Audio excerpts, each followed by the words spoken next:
This is probably one of the worst cheating stories you'll hear this month. I feel nothing. I'm numb. I decided to finally get this off my chest, even though this happened fairly recently. I'm a stay-at-home mom, or at least I was. I had my first child with my partner, a beautiful baby boy, back in May of this year. The new addition to our little family includes his daughter from a previous relationship, whom I took care of as my own and who refers to me as Mommy. I was so excited to have a family of my own. I've worked most of my life, including throughout my entire pregnancy, so being a stay-at-home mom was very new to me. In the beginning, it was extremely challenging, but eventually I got the hang of it. My partner would handle the majority of the bills and expenses while I take care of the kids, housework, dinner, and make his lunches for work. My partner worked overnight shifts, so on top of taking care of the children, I was in charge of waking him up for work, which wasn't an easy task at all. Much like a child, he'd throw fits and yell as I attempted, time after time, to wake him with alarm after alarm, all the while cooking dinner and getting the kids ready for bed. Eventually, he'd wake up, but not before it was almost too late, because then it'd be my fault. I will say my partner was mostly faithful, with some slip-ups where I'd catch texts of him flirting with coworkers or old flings, and we had one big cheating incident a few weeks before I went into labor. Why did I stay? I don't know. Helplessness? Wanting a family of my own like I never had? Maybe. After the birth of my son, things seemed to be getting better. My partner worked hard and was promoted twice in less than a year, bringing in more money to our household and boosting his ego. I continued to do my part: cook, clean, make his lunch, and wake him for work. One night, I'm doing my usual routine: cooking, making his lunch, and then I wake him for work. But this time, something felt off. My intuition was telling me something. I tried to fight these thoughts, but I just couldn't.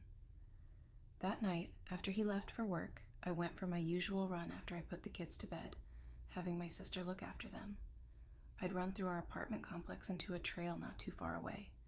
Shockingly, while on my run, I saw my partner's car parked in a different part of our complex, and my heart sunk into my chest. Why was he here? He said he was going to work. I checked my phone, and lo and behold, his location was turned off. Funny enough, we only shared locations as his idea to prove his loyalty to me. He came home earlier than usual the next day. I acted clueless. I didn't know what to think. He came in bearing gifts, but I could hardly make eye contact because my mind was racing with suspicion. As he showered like clockwork, I checked his phone. To my surprise, I saw text messages between him and a young lady who lives in the same apartment building as us. He was telling her how he was on his way to her to give her vitamin D. They had just met the day before. My heart sank. He had me wake him up, make him lunch, and look me in the eyes and said he was leaving for work. This was the ultimate betrayal. How could he do this? I heard the water stop. I quickly jumped and put the phone back where I found it. This is where I went completely numb. He hopped out of the shower talking to me normally. I acted oblivious and asked him about work. He said it was an easy night. I bet it was. Another day passes. It's time for him to go to work again. This time I checked his phone before because I had that same feeling again. And like last time, he was pretending again. So I played along. I made his lunch extra special this time. I seasoned every dish with as much Morton salt as I could.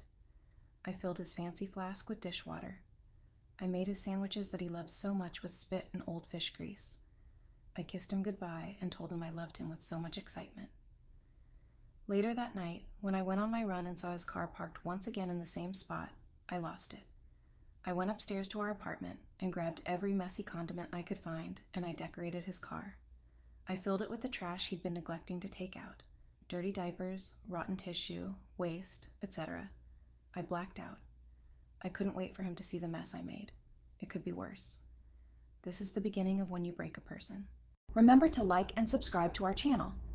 And click the link in the description for free content I can't show on YouTube.